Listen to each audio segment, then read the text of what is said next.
Friends, మీరు LIC చేద్దామా, mutual ఫండ్లో డబ్బులు పెడదామా అని ఆలోచిస్తున్నారా?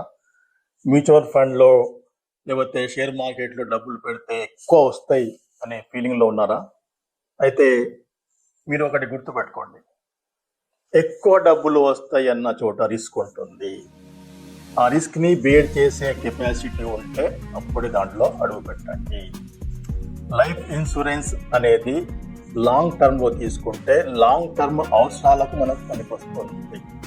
ఉదాహరణకు పిల్లల ఎడ్యుకేషన్ లాంగ్ టర్మ్ అవసరం ఉంటుంది, పిల్లల మ్యారేజెస్ లాంగ్ టర్మ్ అవసరం ఉంటుంది, ఓల్డ్ ఏజ్ ప్రావిజన్, ఓల్డ్ ఏజ్లో డబ్బులు అవసరం ఉంటాయి, అది లాంగ్ టర్మ్లో అవసరం ఉంటాయి. మరి మీరు ఇప్పటి నుంచే చిన్న చిన్న అమౌంట్ మీరు సేవ్ చేసుకుంటే లాంగ్ టర్మ్లో పెద్ద మొత్తంలో గ్యారంటీగా అమౌంట్ వస్తుంది. లేదు మీరు మ్యూచువల్ ఫండ్లో పెట్టండి, లేకపోతే ఈక్విటీ మార్కెట్లో పెట్టండి అని ఎవరైనా సలహా ఇస్తే మీకు స్నేక్ ల్యాడర్ గేమ్ తెలుసు కదా, పాము నిచ్చెన పాము ఆట తెలుసు కదా, లూడో గేమ్. మీకు మీ ఫ్రెండే నిచ్చెనలను చూపెడుతున్నాడు, నిచ్చెన తగిలితే ఇన్ని వస్తాయని చూపెడుతున్నాడు, కానీ పాముని మాత్రం చూపెడతలేడు.